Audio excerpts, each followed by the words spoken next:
Praise the Lord. ஆண்டவராகிய இயேசு கிறிஸ்துவுக்கு ஸ்தோத்திரம். இந்த 2024 வருஷம் டிசம்பர் மாதம் 25ஆம் தேதி உலகம் முழுவதும் இயேசு கிறிஸ்துவுடைய பிறப்பு நாளை கொண்டாடுகிற இந்த கிறிஸ்துமஸ் வாழ்த்துதல் செய்திகளை பேச கர்த்தர் உதவி செய்தார். அருமையான யூடியூப்பை ஆண்டவர் ஆசீர்வதிப்பாராக. அருமையான எப்ரோன் பெண்டகோஸ்தே சர்ச் மூலமாக இந்த செய்தியை பகிர்ந்து கொள்ள கர்த்தர் உதவி செய்தார். கர்த்தருடைய ஆவியார் நம்மோடு பேசுவாராக. இயேசுவின் நாமத்தினாலே ஆமென். இன்று தியானத்துக்காக நம்முடைய லூக்கா புஸ்தகம் 2ஆம் அதிகாரம் அதில் 10வது வசனம் பாருங்கள்.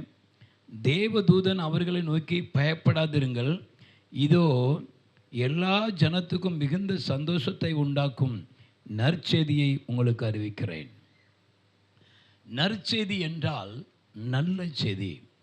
ஒரு ஜனத்துக்கு இல்லை, 2 ஜனத்துக்கு இல்லை, எல்லா ஜனத்துக்கும் நல்ல நற்செய்தியை நான் கொண்டு வந்திருக்கிறேன்.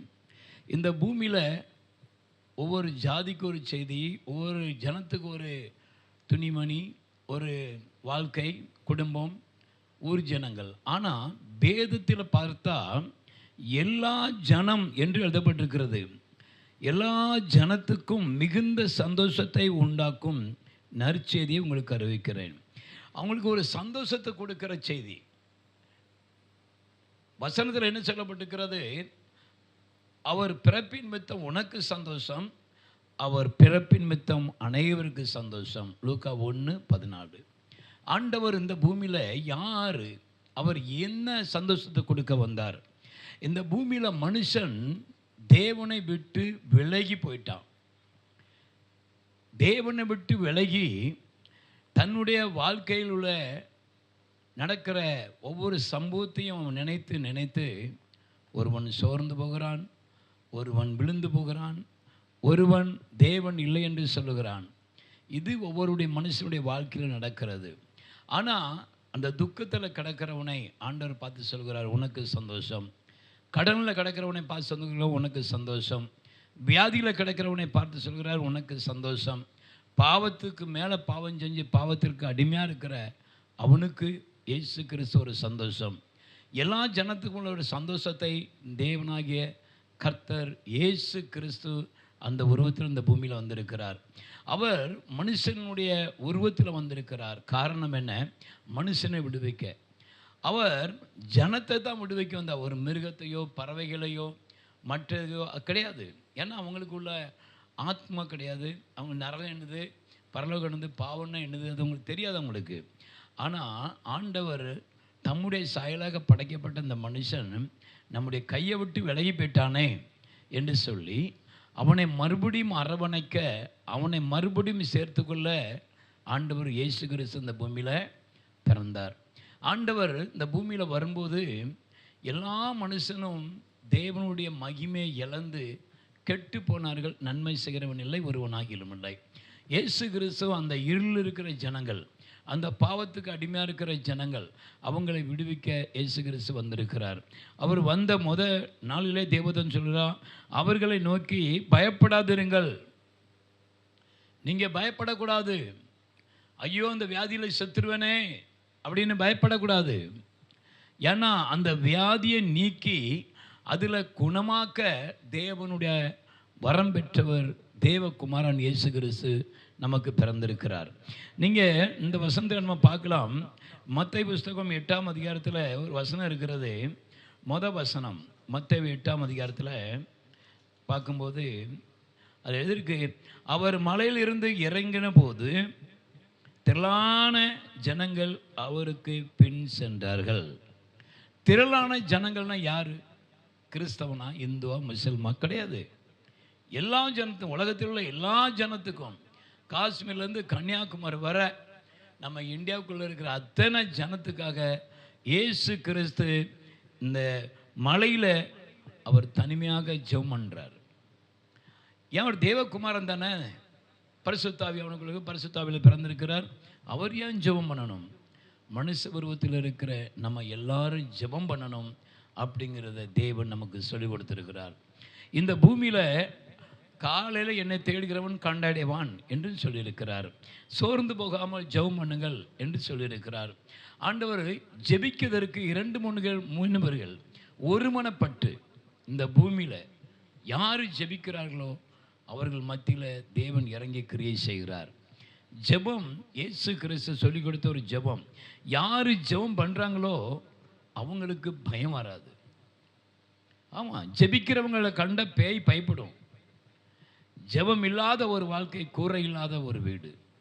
ஆண்டவர் இந்த பூமியில் நீங்கள் நான் தேவகுமாரனாக இருந்த நானே ராத்திரி பூரா ஜெபம் பண்ணுறேன் அப்படின்னா நீங்கள் இதை விட அதிகமாக ஜெபம் பண்ணணும். அன்று சொல்கிறார் பாருங்கள் 2ஆம் வசனத்தில், அந்த மத்தேயு 8:2, அப்பொழுது குஷ்டரோகி ஒருவன் வந்து அவரை பணிந்து, ஆண்டவரே உமக்கு சித்தமானால் என்னை சுத்தமாக்கும், உம்மால் ஆகும் என்றான். அப்போது ஆண்டவர்கிட்ட ஒரு வியாதி இருந்தால், குஷ்டரோகி இருந்தால் குஷ்டரோகி ஆஸ்பத்திரி போவாங்க, ஸ்கின் டாக்டர்கிட்ட போவாங்க. ஆனால் அந்த டாக்டர் தான் அதை பார்க்க முடியும். எம்பிபிஎஸ் டாக்டர் ரொம்ப படிச்சிருப்பாங்க, அதுலேயும் ரொம்ப நல்ல டாக்டர் போனால் பணம் வேணும் ரொம்ப. ஆனால் இயேசு கிறிஸ்துவிட்ட இந்த குணமாகும் அப்படிங்கிற நம்பிக்கை இந்த குஷ்டரோகிக்கு எப்படி இருந்துச்சு? வியாதின்னு சொன்னால் டாக்டர்கிட்ட தான் போவாங்க. டக்குன்னு உடனே வண்டி எடுப்பாங்க, கார் எடுப்பாங்க, உடனே டாக்டர் போய் பார்த்து வரேன்னு சொல்லுவாங்க. ஆனால் இந்த குஷ்டரோகி இயேசு கிறிஸ்துட்ட வந்திருக்கிறார். ஜெபம் பண்ணால் வியாதி குணமாயிருமோ? என்ன ஜெபம் அப்படி அற்பமாக செய்கிறது அப்படின்னு சொல்கிற ஜனங்களுக்கு இந்த குஷ்டரோகி ஆண்டவருடைய சமூகத்தில் வந்து பணிந்து கொண்டு, குஷ்டரோகியை யூதர்கள் முறைப்படி தொட முடியாது. குஷ்டரோகிகள் மனுஷர்கள் முன்பாக வந்தால் கள்ளத்துக்கு எறிவாங்க. அது கள்ளத்துக்காங்க எறிவாங்கன்னு நினச்சி இவர் இருட்டோடு 4 மணிக்கு ஏசப்பா மலையிலேருந்து ஜெபம் பண்ணிட்டு கீழே இறங்கி வர்ற அந்த 5 மணி நேரத்தில் நேராக போய் அவருக்கு முன்னால் முழங்கால் போட்டு இந்த குஷ்டரோகி அதில் எழுதியிருக்க, அவரை பணிந்து, ஆண்டவரே உமக்கு சுத்தமானால் என்னை சுத்தமாகும், உம்மால் ஆகும் என்றான். அவனுக்குள்ள ஒரு விசுவாசத்தையே வச்சுட்டு வந்திருக்கிறான். உம்மால தான் ஆகுமையா, நீர் குணமாக்க முடியும் ஆண்டவரே, நீர் ஒரு வார்த்தை சொன்னாலும் என் வேலைக்காரன் பிழைப்பாம் ஆண்டவரே, ஆண்டவரே நீர் உம்முடைய தயவு உம்முடைய இறக்கம் என் மேலே வரட்டும். நான் குஷ்டரோகி என் குடும்பத்தை விட்டு என் வாழ்க்கையில் ஒன்றுமில்லாமல் ஒரு குப்பையை போல இனி தூக்கி போட்டாங்க. நான் ஊரை விட்டு வெளியே படுத்திருக்கேன், ஒரு காட்டுக்குள்ளே படுத்திருக்கிறேன், சரியான தூக்கம் கிடையாது, ஒரே வலி, மருந்து மாத்திரலாம் கிடையாது, எனக்கு உதவி செய்யுங்க ஆண்டவரை நான் பணிந்து கொண்டான். ஆண்டவருடைய குணம் என்ன தெரியுமா? ஆண்டவர் அந்த ஜனங்களுக்கு ஒரு ரட்சிப்பு உண்டாக அவர் பிறந்திருக்கிறார். அவர் பிறப்பில் அந்த தேவ தூதனே சொல்கிறாரு, உங்களுக்கு ஒரு நற்செய்தி கொண்டு வந்திருக்கிறேன். நற்செய்தினா ஆச்சரியமானது. குஷ்டரோகி குணமாகுமா சொல்லுங்க? குஷ்டரோகி ஆண்டுகிட்ட வந்து, உமக்கு சுத்தமானால் என்னை சுத்தமாக்கும், உம்மால் ஆகும். அந்த ஆகுங்கிற வார்த்தை தான் நமக்கு இல்லாமல் இருக்குது. ஏன்னா நம்ம இயேசு ராத்திரி பூரா ஜெபம் பண்ணுறாரு, ஒரு வரவன் காத்திருக்கிறான். ஏன்னா அவனுக்கு தான் தேவை, இன்னைக்கு நமக்கு தான் தேவை, நமக்கு தான் ஆசீர்வாதம் வேணும், நமக்கு தான் விடுதலை வேணும், நம்ம பிள்ளை தான் கல்யாணம் நடக்கணும், நம்ம பிள்ளை தான் டெலிவரி நல்லா நடக்கணும், நம்ம பையன் தான் நல்லா படிக்கணும், நமக்கு தான் வீடு வாசல் கட்டணும், நமக்கு தான் தேவை, நம்ம தான் இயேசுக்கிட்ட போகணும். இயேசு பிறந்திருக்கிறார். 2000 வருஷத்துக்கு முன்னால் சிலுவையில் அடிக்கப்பட்டு மரித்து 3ஆம் நாள் உயிர் தெழுந்து சதாகாலங்களும் உயிரோடு இருக்கிற அந்த தேவன் நமக்கு அந்த ஆதி பிறப்பை எதனால் வந்தார்? எதுக்கு வந்தார்? அவர் வந்தது உன்னை ரட்சிக்கும்படியாக. அவர் வந்தது உனக்கு ஒரு நற்செய்தி கொடுக்கும்படியாக, உனக்கு ஒரு சமாதானத்தை, ஒரு சந்தோஷத்தை எல்லா ஜனத்துக்கும் கொடுக்கும்படியாக இயேசு வந்திருக்கிறார். நம்ம என்ன செய்யணும்? அவர்கிட்ட போகணும். ராத்திரி பகல் பார்க்காம அவருடைய வேதத்தை படிக்கணும். அவர் வேதத்தில் என்ன சொல்லிருக்கு அதே போல் அவர் நடக்கிறார், நம்மளையும் நடக்க வைக்கிறார். பிதாவின் சித்தத்தை நிறைவேற்ற வந்தேன்னு சொல்லி அவர் சொல்கிறாரு. நம்ம இயேசு கிறிஸ்துடைய சித்தத்தை நிறைவேற்றணும்னு சொல்லி நம்மளும் இறங்குவோமே. ராத்திரி போனான்னு பகல் போனான்னு அவரை பார்க்குன்னு நினச்சா எந்த ராத்திரியும் பார்க்க முடியாது. அந்த குஷ்டரோகி வந்துட்டார். ஏன்னா குஷ்டரோகிக்கு நல்லா தெரியும் இயேசு கிறிஸ்து தான் நமக்கு விடுதலை, வேறு யாரும் விடுதலை தர முடியாது. அந்த இடத்துல உம்மால் ஆகும் என்று சொன்ன வார்த்தை ஆண்டவர் தொட்டுட்டு நீங்கள் யார்கிட்டயாவது போய் அண்ணாச்சி நீங்கள் தான் பணம் தரணும் அப்படின்னு கடன் கேட்டால் கூட நீங்கள் மட்டும்தான் தர முடியுங்க, வேறு யாருக்கிட்டையும் கிடையாது, நான் உங்களை நம்பி வந்துருக்கேன் அப்படி சொல்லுவாங்க. உடனே பணத்தை எடுத்து கொடுப்பாங்க. ஆனால் நீங்கள் தான் செய்ய முடியும், நீங்கள் தான் தர முடியும், உங்களை விட்டால் வேறு ஆள் இல்லைங்கும் போது அவங்கள தொடுது. அது நம்ம இயேசு கிறிஸ்து முன்பாக ஒரு ஜெபம் பண்ணணும். இந்த ஜெபத்தில் சொல்லணும், உம்மால தான் ஆகும், நீர் நினைச்சா தான் நான் விடுதலை ஆக்க முடியும், எனக்கு வாழ்க்கை உண்டும் அப்படின்னு சொல்லும்போது அவருடைய உள்ளம் நம்ம பக்கம் திரும்பும். அவர் எந்த பூமியில் என்ன செய்கிறார் தெரியுமா? நன்மை செய்ய, சந்தோஷத்தை கொடுக்க இந்த பூமியில் வந்தாருன்னு வசனம் இருக்கு. அப்போ சந்தோஷத்தை தருகிற தேவன், அந்த சந்தோஷத்தை தேடி நம்ம போகணும். ஆமாம் ஆமாம், நம்ம வியாதி, நம்ம பலவீனம், நம்ம போராட்டம், நம்ம கஷ்டம், இந்த வருஷத்தில் எவ்வளோ வேலை இல்லாமல் எவ்வளோ கடனில் மாட்டி ஜனங்கள் வந்துக்கிட்டு இருக்கிறாங்க. அப்போ நம்ம தான் இயேசுக்கிட்ட போகணும். ஆனாலும் ஆண்டவர் ஊழியக்காரங்களை நமக்கு வச்சிருக்கிறார். போ அந்த பிள்ளை வீட்டில் ஜெபம் பண்ணு, அந்த தங்கச்சி வீட்டில் ஜெபம் பண்ணு, அந்த மகா வீட்டில் ஜெபம் பண்ணு, அந்த மகா வீட்டில் ஜெபம் பண்ணு. ஆண்டவர் அப்படிப்பட்ட ஊழியக்காரங்க வச்சிருக்கிறார். ஆனால் அந்த ஊழியக்காரங்கள் வேத வசனத்தை நல்லா சொல்லி பரிசுத்தாவியில் இருக்கிறதை, அப்படிப்பட்ட ஊழியக்காரங்களை தேவன் வச்சிருக்கிறார். அந்த வசனத்தில் எழுதியிருக்கிறதே, அந்த குஷ்டரோகி வார்த்தை தேவனை தொட்டது, உம்மால் ஆகுங்கிற வார்த்தை தொட்டது. ஏன்னா எல்லா ஜனத்துக்கும் மிகுந்த சந்தோஷத்தை கொடுக்கிறவர் அவர் தான் அப்படின்னு இந்த குஷ்டரோகிக்கு தெரிஞ்சு போச்சு. நம்ம குஷ்டரோகி நீங்கி, நம்முடைய கஷ்டம் நீங்கி, நம்ம தரித்திரம் நீங்கி, சாபம் நீங்கி, நம்ம பாவம் நீங்கி, நமக்கு சந்தோஷத்தை கொடுக்கிற இந்த இயேசுவால தான் முடியும். ஒரு மலையிலிருந்து இறங்கி வரணும். மலையிலன்னு சொன்னால் பரலோகம், பரலோகத்திலிருந்து இறங்கி வரணும். அந்த பிறப்பும் தேவன் வரப்போகிறார். இந்த நாட்கள் எனக்காக குஷ்டரோகத்தை வரப்போகிறார், இந்த தேவன் வரப்போகிறார் என்று சொல்லி ராத்திரி பூரா காத்திருக்கிறான். என்ன நடந்தது? அவர் கீழே இறங்கி வந்தவனே பணிந்து கொண்டான்னு போட்டிருக்கு. அப்போ கிறிஸ்துமஸ் வருது, என்ன கிறிஸ்துமஸ் வந்தாச்சு, இந்த கிறிஸ்துமஸ் நாளைக்கு வருது. நாம் பணிந்து கொள்வதற்கு ஆயத்தமாக இருக்கணும். அவரை நான் எப்போது பார்ப்பேங்கிற ஆயத்தமாக இருக்கணும். நமக்கு உள்ள ஒரு முழு இருதயம் இருக்கணும். சந்தேகப்படக்கூடாது. சந்தேகப்படுகிறவன் தேவனிடத்தில் எதையாமலும் பெற்றுக்கொள்ளலாம் என்று நினைக்காத. விசுவாசம் இல்லாமல் கூட கர்த்தரிடத்தில் இதை பெற்றுக்கொள்ளலாம்னு நினைக்காத. ஆண்டவர் வந்து இருமனம் உள்ளவன் நிலைவற்றவன், இருமனமாக எதுவும் கிடைக்கும்னு நினைக்காத. சந்தேகப்படக்கூடாது. ஆண்டோட சமூகத்தில் ரெண்டு மனசாக வரக்கூடாது, ஒரே மனசு, உம்மால் ஆகும். இந்த வார்த்தை ஒவ்வொரு மனுஷனுடைய இருதயத்தை அசைக்கும். அது இயேசு கிறிஸ்துவை தொட்டது அந்த வார்த்தை. ஏன் அப்படின்னா, ஆண்டவர் இந்த பூமியில் மனுஷனை படைத்தவர், மனுஷனை சந்திக்க மனுஷ உருவத்தில் அடிமையின் ரூபத்தில் இயேசு வந்தார். தகப்பன் அவர் தான் நம்ம இரட்சகர். அவர் தான் நம்முடைய இருள் இருக்கிற ஜனத்தை பெரிய வெளிச்சத்துக்கு கொண்டு வருகிறவர்.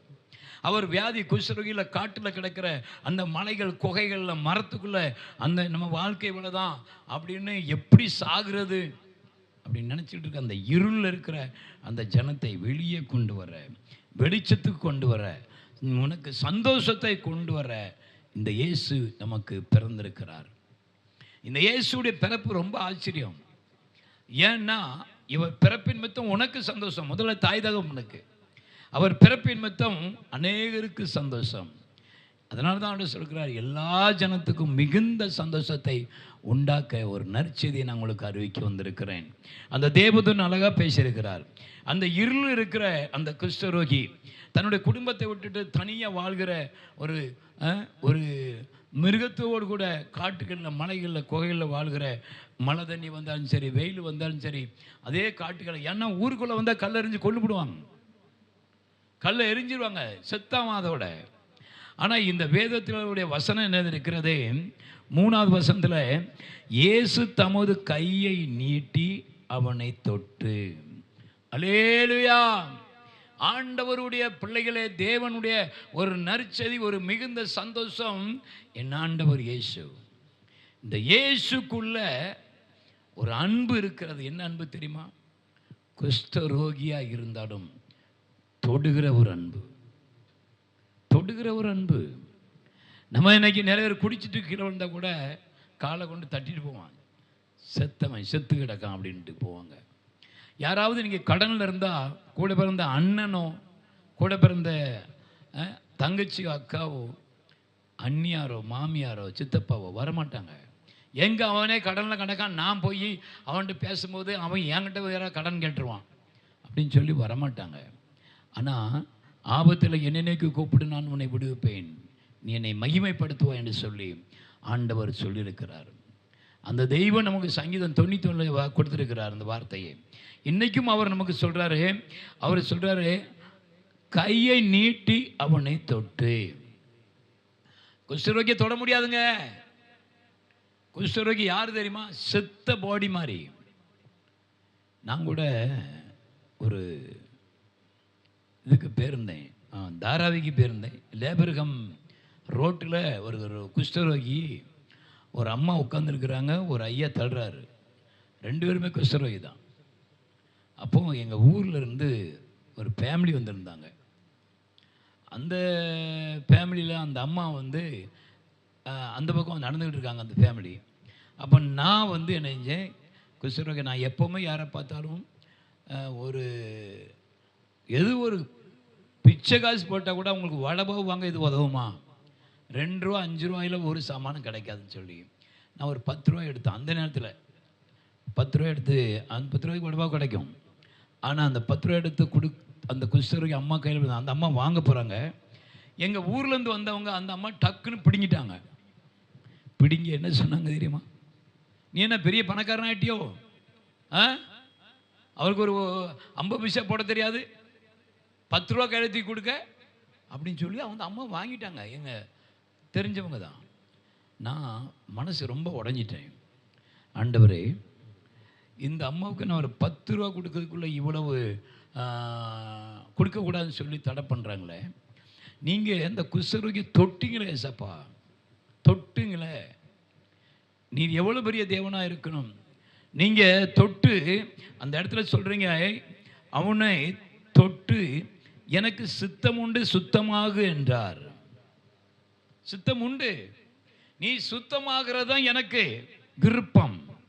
இயேசு கிறிஸ்து இந்த பூமியில் நீ செய்வன கோளாறுல இருந்தா அதுலேருந்து விடுபட்டு நீ சுத்தமாகணும். நீ டைவர்ஸாக போகிறதா இருந்தால் அந்த டைவர்ஸுடைய ஆவி உன் குடும்பத்தை வந்து நவுண்டு ஆண்டவர் உனக்கு சமாதானத்தை உண்டு பண்ணுகிற சுத்தம் வேணும். உன்னுடைய பிள்ளைகள் உன்னை விட்டு பிரிஞ்சு போதும், அந்த பிள்ளைகளும் குடும்பத்தை சேர்ந்து வரணும், அதான் சுத்தம். ஆண்டவர் இந்த பூமியில் ஒரு மனுஷன் பாவத்தில் சாவரனா, பாவத்திலிருந்து விடுவிக்கப்பட்டு இயேசுவை ஏற்றுக்கொண்டு இயேசு தான் மெய்யான தேவன் என்று அறிந்து ஞானஸ்தானம் பெற்று அவருடைய கர்த்தருடைய பந்தி அவருடைய சபையில் ஒரு அங்கமாக இருந்து தன் குடும்பமாக பெற்று வருகிறது தான் சுத்தம். அந்த சுத்தம் எங்கே இருக்குது தெரியுமா? இயேசுகிட்ட தான் இருக்கு. நீ சுத்தமாக, யாரும் இப்படி சொல்ல முடியாது, உங்கள் அப்பாவும் சொல்ல முடியாது, உங்கள் அப்பா நம்ம அம்மாவும் சொல்ல முடியாது, யாரும் சொல்ல முடியாது நீ சுத்தமாகுன்னு. ஆனால் சொல்கிறவர் செய்து காமிக்கிறவர். நிறைய பேர் சொல்லுவாங்க, நான் கடனை உனக்கு அடைச்சி நீ சுத்தமாக்கிறதான்ப்பா. ஆனால் 2 நாள் கழிச்சு சொல்லுவாங்க, ஒரு இடத்துல பணம் கொடுத்தேன் கிடைக்கல, ஆனால் நீ வந்தால் சொல்லுதுன்னு பேருவாங்க. மனுஷர்கள் வேற, தேவன் வேற. பொய் சொல்ல தேவன் ஒரு மனிதன் இல்லை, மனமாற அவர் மனுபுத்திரனும் இல்லை. அவர் சொல்லியும் செய்யாதிருப்பாரோ, வசனித்தும் நிறைவேற்றா இருப்பாரோ. அப்போ சொன்னவர் செய்வார், செய்கிறது முக்கியம். அவர் வசனத்தும் நிறைவேற்றாது இருப்பாரோ, அந்த காரியத்தை செய்யாமல் இருப்பாரோ. நிறைய பேர் சொல்கிறாங்க நான் தாரேன், ஆனால் செய்யலை. நான் பிள்ளைக்கு கல்யாணம் முடிக்கும்போது அவளுக்கு ஏதாவது உதவி செய்கிறேன், ஆனால் செய்யலை. வருஷங்களை கூட சபைக்குள்ள நல்ல விசுவாசமாக இருந்து வருஷங்களை நல்ல வசதியாக வந்த பிறகு சபையில் உள்ள பிள்ளைக்கு ஒரு கல்யாணம் நடக்குன்னா ஒரு ஹெல்ப் பண்ணதுக்கு ஒன்றும் கிடையாது. பாருங்களேன், இதுதான் உலகம். ஆனால் ஆண்டவர் இந்த பூமியில் ஒரு மனுஷனை தெரிந்து கொண்டால், நீ சுத்தமாக இருக்கிறது என்னுடைய விருப்பம், அதுதான் நற்செய்தி சொன்னது. அதான் எல்லாரும் ஜனத்துக்கும் மிகுந்த சந்தோஷம் என்று சொன்னது. மிகுந்த சந்தோஷம். ஒரு 10 ரூபா கடனை அடைச்சிட்டேன், இது ஒரு மிகுந்த சந்தோஷம் கிடையாதுங்க. உனக்கு தெரியுமா, பிரிஞ்சு போன குடும்பம் ஒன்று சேருது ஒரு மிகுந்த சந்தோஷம். இழந்து போறதை, வாழ்க்கையை அதை திரும்ப நம்ம கையில் கொண்டு வந்து கொடுக்கறதுங்கள, அதுதாங்க மிகுந்த சந்தோஷம். ஆண்டவர் யார்? இயேசு கிறிஸ்து யார் சொல்லுங்க? இயேசு யார் சொல்லுங்க? மிகுந்த சந்தோஷத்தை கொடுக்கிற ஒரு தேவகுமாரன். அந்த குமாரன் எனக்கு ஆண்டவர். அந்த குமாரன் எனக்கு விடுதலை கொடுக்கிறவர், என்னை சுத்தமாக்க அவர் வருகிறார். அவர் தான் எனக்கு சுத்தமாக்க முடியும். குஷ்டரோகி குளிர் அடிக்குது, குளிர் நேரத்தில் அந்த குளிரிலையும் பார்க்காம என் இயேசு கிறிஸ்து, என் தகப்பன் இயேசு வருவார். எந்த இடத்துக்கு வருவார்? கண்டிப்பாக வருவார். அவரை நான் பணிந்து கொள்வேன். அவர் என்னை சுத்தமாக்குவார். அவர்கிட்ட அந்த வரம் இருக்கிறது, அந்த கிருபை இருக்கிறது, அந்த ஆசீர்வாதம் இருக்கிறது. என் கடன் அடைக்கிற அந்த ஆசீர்வாதம் அவர்கிட்ட தான் இருக்கிறது. என் குடும்பம், என் பிள்ளைகள் என் சொல்லு கேட்டு நடக்க அந்த ஆசீர்வாதம் அவர்கிட்ட தான் இருக்கிறது. என்னுடைய கம்பெனி, விட்டு போன கம்பெனி எனக்கு திரும்ப கிடைக்க அந்த ஆசீர்வாதம் அவர்கிட்ட தான் இருக்கிறது. இழந்து போன பெற்றுக்கொள்ள தரக்கூடிய தேவன் அவர் தான் சொல்லி விசுவாசத்தோடு யார் வாராங்களோ அவங்களுக்கு தேவன் அற்புதம் செய்வார். ஆமாங்க, ஆண்டவர் யார் தெரியுமா? இந்த பூமியில் தாயின் தகப்பனையும் நமக்கு படைச்சு கொடுத்த தேவன். நீங்கள் உங்கள் தகப்பனை படைக்க முடியுமா? உங்கள் தாயை நீங்கள் படைக்க முடியுமா? அவங்களே படைக்க முடியாது. அவங்கள படைத்த தேவன் எப்படி இருப்பார்? அப்படிப்பட்ட தேவன் நமக்கு கிடைச்சிருக்கிறாங்க. ஒரு நல்ல நண்பனாக, ஒரு நல்ல தோஸ்தாக, நல்ல பாஸ்டராக, நல்ல தேவனாக, நல்ல ஊழியக்காராக, நல்ல கடவுளாக நமக்கு கிடைச்சிருக்கிறார். நான் இன்னொன்று சொல்வேன், மிகுந்த சந்தோஷம் அவர்கள்ட்ட தான் இருக்கிறது. அந்த மிகுந்த சந்தோஷத்தில் பெரிய சந்தோஷம் என்ன தெரியுமா? இந்த குஷ்டரோகி ஆண்டவர் என்னை சுத்தமாக, எனக்கு சித்தம் உண்டு, நீ சுத்தமாக என்றார். உடனே குஷ்டரோகி நீங்கி அவன் சுத்தமானான். வார்த்தை அனுப்பி பிணியாளிகளை சுத்தமாக்கினார். எப்படி? வார்த்தை அனுப்பி. சங்கீத 107 19 20 வாசிக்கலாம். அதில் இருக்குது எப்படி வார்த்தை அனுப்பி புண்ணியாளிகளை சுத்தமாக்கினார். தேவ ஜனமே, இந்த குஷ்டரோகம் இவனுக்கு எப்படி வந்துச்சு? நியாயப்பிரமாணத்தை மீறுகிறது பாவம். பைபிள் சொல்ல யார் தட்டி விடுதாங்களோ, இந்த பைபிளுடைய வார்த்தை யார் தூஷணமாக நினைக்கிறாங்களோ அவங்க தான் பாவி. சாபம், அவங்க வாரிசுகள்லையும் சாபம் என்று எழுதியிருக்கிறது. ஏன்னா அந்த சாபத்தையும் அவர் உபாகம் 28ஆம் அதிகாரத்தில் எழுதி வச்சிருக்கிறார். ஆசீர்வாதத்தையும் எழுதி வச்சிருக்கிறார். இந்த கற்பனைகளை கை கொள்கிறவனுக்கு என்ன ஆசீர்வாதம், கை கொள்ளாதவனுக்கு எவ்வளோ பெரிய சாபம் அதில் எழுதியிருக்கிறார். ஆகாரத்தில் கூட சாபங்க, வீட்டில் வியாதி கூட ஒரு சாபம்தான். கடன் பாரம் சாபம், செய்வன கோளாறு உன் வீட்டுக்கு வந்திருக்குன்னா சாபம், உன் வீட்டில் தலைப்பில் செத்துக்கிட்டே இருக்குன்னா சாபம், உனக்கு பின்தொடர்ந்து வருது. எங்கள் அப்பா தான் இப்படி இருந்தார், நாங்களும் இப்படி இருக்கிறோம், எங்கள் பிள்ளைகளும் இப்படி இருக்கிறாங்க, அப்படி சாபம். அந்த சாபக்கட்டை உடைக்கிற ஒரே தேவன் இயேசு கிறிஸ்துவுடைய பிறப்பு தான். இருளில் இருந்த ஜனங்கள் வெட்கப்பட்டு, புருஷன் கைவிட்டாச்சு, பிள்ளைகளுக்கு கைவிட்டாச்சு, யாருமே இல்லைன்னு சொன்னால் ஒரு வசனத்தில் சங்கீதம் 27:10 சொல்லிக்கிறார், உன் தாயின் தகப்பன் கைவிட்டாலும் நான் கைவிடாத தேவன். இந்த கைவிடாத தேவன் தான் பிறந்து வர்றாருங்க. உங்களுக்கு மிகுந்த சந்தோஷத்தை கொடுக்கிற ஒரு நற்செய்தியை சொல்ல தான் இந்த தேவ தூதன் வந்திருக்கிறார். இயேசுவை ஏற்றுக்கொள்ளுங்க. இயேசு உண்மையான தேவன். இயேசு பாவத்திலிருந்து வெளியே கொண்டு வருவார், வியாதியிலிருந்து வெளியே கொண்டு வருவார். உங்கள் குடும்ப சாபம் கிடக்கிறது, ஒவ்வொரு ஜாதியில் ஒரு சாபம் கிடக்கிறது. ஒருவன் எலும்பினால் ஒருவன் விழுந்தான். ஆமாம், நண்டு ஜாதி, ஒரு நண்டு யாருச்சுன்னா 2 நண்டு பிரிக்கடிச்சு இழுக்கும். இதே மாதிரி தான் இந்த பூமியில் உள்ள ஒரு சாபம் கிடக்குது, ஒவ்வொரு குடும்பத்திலும் கிடக்கிறது. அந்த சாபத்தை உடைக்கத்த எல்லா ஜனத்துக்கும் மிகுந்த சந்தோஷத்தை உண்டாக்க என் ஆண்டவர் இயேசு தேவகுமாரன் பிறந்திருக்கிறார். இவர் பிறப்பின் மித்தம் அநேகர் சந்தோஷப்படுவார்கள். உங்களுக்கு தெரியுமா, இந்த குஷ்டரோகியை பார்த்து குஷ்டரோகம் நீங்கி அவன் சுத்தமானான். ஆண்டவர் சொன்ன வார்த்தை நிறைவேற்றா, எனக்கு சித்தம் உண்டு, நீ சுத்தமாகு. அப்போ நம்ம குடும்பத்தில், நம்ம பிள்ளைகள், நம்முடைய குடும்பத்தில் இருக்கிற மாமனார் மாமியார், நம்ம குடும்பத்தில் இருக்கிற நம்ம சபை மக்கள், நம்ம பாஸ்டர்ஸ் ஃபேமிலி எல்லாத்தையும் ஆண்டவர் அரவணைக்க இந்த இயேசு வேணும். இந்த இயேசு தாங்க அதில் மூலக்கல்லாக இருக்கிறாரு. இந்த இயேசு கிறிஸ்து தான் அதில் சொல்லியிருக்கிறார் பாங்க. இயேசு அவனை நோக்கி, இதை நீ ஒருவருக்கும் சொல்லாதபடி எச்சரிக்கையாயிரு. ஏன் அப்படி சொன்னார்? நம்ம யாருக்காவது ஒரு பேய் விரட்டியாச்சுன்னா உடனே வால் போஸ்ட்டு. இந்த ஆள் பேய விரட்டுறார், இந்த ஆள் பேய விரட்டுறார், இந்த ஆள் பேய விரட்டுறார், அந்த ஆள் நல்லா சொல்கிறாரு, இந்த ஆள் நல்லா சொல்கிறாரு, அப்படி ஒரு போடு. ஆனால் இவர் சொல்கிறாரு வெளியே சொல்லாத. இப்படிப்பட்ட ஒரு ஊழியக்கார் நீங்கள் பார்த்துறீங்களா? வெளியே சொல்லாத. ஏன் தெரியுமா? அவருக்கே ஒரு நம்பிக்கை உண்டு, என் தேவன் என்னை உயர்த்துவார். மனுஷர்கள் உயர்த்தணும், மனுஷன் வந்து இவர் பாஸ்டர்னு அவர் அந்த மாதிரி அற்புதம் இந்த மாதிரி அற்புதம் சொல்லணும் அப்படின்னு விரும்புறது கிடையாது. ஏன்னா அவர் தேவனுக்கு ஊழியம் செய்கிறார். இந்த உலகத்தில் ஊழியம் செய்கிறவர்கள், தேவனுக்கு ஊழியம் செய்கிறவர்கள் தன்னை புகழ்ந்து பேச மாட்டார்கள். அது கடவுளுடைய ஊழியம், கடவுளுடைய சபை, கடவுளுடைய அபிஷேகம், கடவுளுடையது. இந்த தேவகுமாரனுடையது. எங்களுக்கு ஒன்றும் கிடையாது. அவர் தான் இந்த பூமியில இரட்சகர், அவர் தான் மிகுந்த சந்தோஷத்தை கொடுக்கிறவர், வேற யாரும் கிடையாது. அப்படிப்பட்ட ஒரு ஆண்டவர் தான் சொல்றாரு, இதை வெளியே யாருக்கும் சொல்லாதபடிக்கு எச்சரிக்கையாயிரு. 4 வசனம். ஆமாம், மத்தேயு 8:4 சொல்லியிருக்கு. இயேசு அவனை நோக்கி, இதை நீ ஒருவருக்கும் சொல்லாதபடிக்கு எச்சரிக்கையாயிரு. ஆயினும் அவர்களுக்கு சாட்சியாக நீ போய் ஆசாரியருக்கு உன்னை காண்பித்து மோசே கட்டளையிட்ட காணிக்கையை செலுத்து என்றார். காணிக்கைன்னு தெரியுமா? நிறைய பேருக்கு தெரியாது. இந்த பாஸ்டர் பிடுங்குறாரு, அந்த சபகாரங்க பிடுங்குறாங்க, இந்த சாமியார் பிடுங்குறாங்க. பொய்யான வார்த்தை. இதில் எழுதியிருக்கிறது, உன் குஷ்டரோக பாவத்தினால வந்தது, சாபத்தினால வந்தது. அந்த சாபத்துக்கு ஒரு கிரயம் இருக்கு, அந்த வியாதிக்கு ஒரு கிரயம் இருக்கு. ஒரு சின்ன ஆட்டுக்குட்டியை பிடிச்சிட்டு ஆசாரியன் கையில் கொடு, அவன் அதனுடைய ரத்தத்தை அங்கே தெளிப்பான். ஏன்னா உன்னுடைய அந்த பாவம், சாப, குஷ்டரோகம் இந்த ஆட்டு மேலே வந்துடும். இந்த ஆட்டை கொண்டு தேவ சமூகத்தில் பழி செலுத்து, உன் பாவம் நீங்கி சுத்தமாயிரு. நிறைய பேருக்கு தெரியாது.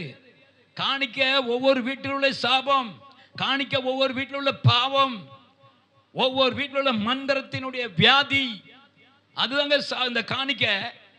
நீங்க போடுற காணிக்கையில பாசரை தவிர வேற யாரும் தின்னு பாருங்க, அந்த வீட்டில் உள்ள வியாதி அவன் வீட்டுக்கு போயிடும்.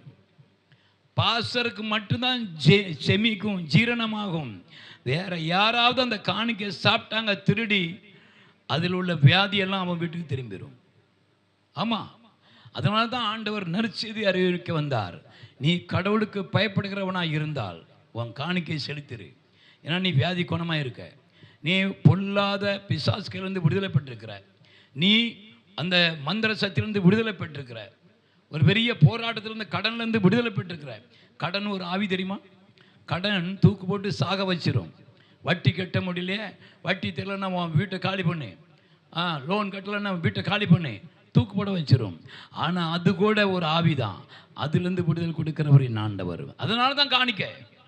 ஒரு நல்லது நடந்துட்டுனா ஒரு காணிக்கை செலுத்தும் அவனை, ஒரு பெரிய ஆசீர்வாதம். அதில் அழகாக சொல்லியிருக்கிறார், உன் காணிக்கையை செலுத்து என்றார். நம் ஆண்டவர் பெரியவர். இந்த பெரியவர் நம்முடைய வாழ்க்கையில் பிறந்து வருகிறார்.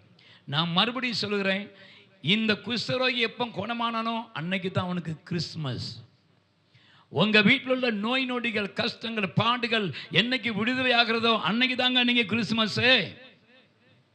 உங்க பாவம் மன்னிக்கப்பட்டு ஞானஸ்தானம் எடுத்து ஞான சபையில் அங்கமாவி என்னைக்கு பரிசுத்தமா நீங்க ஒப்பு கொடுத்தீங்களோ அன்னைக்கு தான் உங்களுக்கு கிறிஸ்துமஸ்.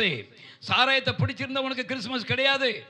நீ பாவம் செய்துகிட்டே இருந்தா, விபச்சாரம் பண்ணிக்கிட்டே இருந்தா, மந்திரம் பண்ணிக்கிட்டே இருந்தா உனக்கு கிறிஸ்துமஸ் கிடையாது. கிறிஸ்துமஸ் என் ஆண்டவர் இயேசு கிறிஸ்து வியாதியிலிருந்து விடுதலை கொடுக்கிறவர், சாபத்திலிருந்து விடுதலை கொடுக்கிறவர், பாவத்திலிருந்து விடுதலை கொடுக்கிறவர், மந்திரசத்திலிருந்து விடுதலை கொடுக்கிறவர், கடனிலிருந்து விடுதலை கொடுக்கிறவர், எல்லா ஜனத்துக்கும் மிகுந்த சந்தோஷத்தை கொடுக்கிற ஒரு தேவன். அந்த தேவன் தான் நம்ம தேவன். நம்ம ஆண்டவர் உயிரோடு இருக்கிறார். நாம் ஜெபம் செய்வோம். கர்த்தர் இந்த வசனத்தின் பிரகாரம் உங்களை ஆசீர்வதிப்பாராக. அவருடைய பிறப்பு உங்களுக்கு ஆசீர்வாதமாக இருக்கட்டும். பெரிய ஆசீர்வாதத்தை தேவன் கொடுத்தார். அதுதான் இயேசு கிறிஸ்துவின் பிறப்பு. எல்லாரும் கண்களை மூடி ஜெபம் செய்வோம். பரலோகத்தின் உயிர்த்தெழுந்த ஆண்டவராகிய இயேசு கிறிஸ்துவின் நாமத்தினாலே இந்த அருமையான நாளிலும் இந்த இயேசு கிறிஸ்துவுடைய பிறப்பை குறித்து பேசும்படியாக, இவருடைய பிறப்பு ஒரு மனுஷனை, ஆண்டவர் இருள் இருக்கிற மனுஷனை ஆண்டவர் வெளியே கொண்டு வரும்படியாக, தன்னுடைய குடும்பத்தை விட்டு பிரிஞ்சு கிடக்கிறவனை வீட்டுக்கு கொண்டு சேர்க்கும்படியாக என் ஆண்டவர் சுத்தமாக்குற தெய்வமே, மிகுந்த சந்தோஷத்தை கொடுக்குற தெய்வமே, நீங்கள் இந்த 2024 நீங்கள் பிறந்து வந்ததுக்காக நன்றி. அந்த வசனத்தின் பிரகாரம் எங்களுக்கு எல்லா ஜனத்துக்கும் மிகுந்த சந்தோஷத்தை கொடுக்குற அந்த தேவ மகிமையான தேவ தாசனோடு நீ பேசி கொண்டதுக்காக நன்றி. என் கர்த்தர் இந்த வசனத்தை கேட்கிற ரிவாலரகசி கேமலரகசி பாவத்தில் கிடக்கிறவனே, மறுபடியும் சாராயம் குடிக்கிறவனே, வா இயேசுகிட்ட. உனக்கு ஒரு கிறிஸ்துமஸ்க்கு நாள் வந்திருக்கிறது. இந்த வருஷத்தில் இந்த துக்கம் இந்த 25ஓட உனக்கு முடிய போகிறது. உன் குடியிலிருந்து நீ விடுவிக்கப்படுவாய். கர்த்தர் சொல்கிறார். விபச்சாரத்தில் மாட்டிக்கொண்டிருக்கிற பொல்லாத தேவ மகனே, தன்னுடைய குடும்பத்தை விட்டுட்டு கண்டரெல்லாம் சுத்துற மகனே, கர்த்தர் சொல்றார், இந்த 25 இயேசு பிறந்தது. அந்த இயேசு உனக்குள்ள வருகிறார்.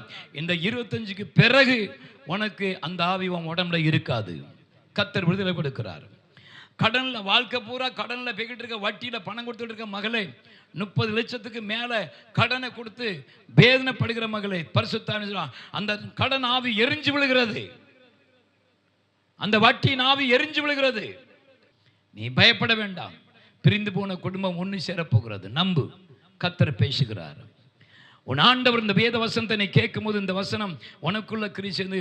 உனக்குள்ள இருக்கிற பாவம் இந்த வியாதியை கொண்டு வந்துச்சோ அந்த பாவமும் நீங்கிறது, அந்த வியாதி நீங்கிறது.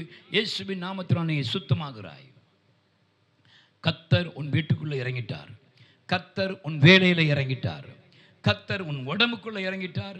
உன்னுடைய வாழ்க்கையில் நீ எதிர்பார்த்த அந்த நன்மைகளை காண செய்ய தேவன் இறங்கிட்டார். பாரு, உன் வீட்டுக்கு முன்னால் ஒரு பெரிய ஒரு ஆசீர்வாதம் வந்து நிற்கிறது. உன் வீட்டுக்கு முன்னால் ஒரு பெரிய சமாதானம் வந்து நிற்கிறது. ஒரு சந்தோஷம், மிகுந்த சந்தோஷம் வந்து நிற்கிறது. அது கர்த்தராகிய இயேசு கிறிஸ்துவுடைய அந்த அன்பின் பிறப்பு. கர்த்தர் இந்த ஜெபத்தை ஆசீர்வதிச்சாராக. இயேசுவின் நாமத்தினால ஜெபிக்கிற நல்ல பிதாவே, ஆமேன், ஆமேன். என் ஆத்துமாவே கர்த்தரை ஸ்தோத்திரி, என்னுடைய பெஸ்டாம் ஸ்தோத்திரி.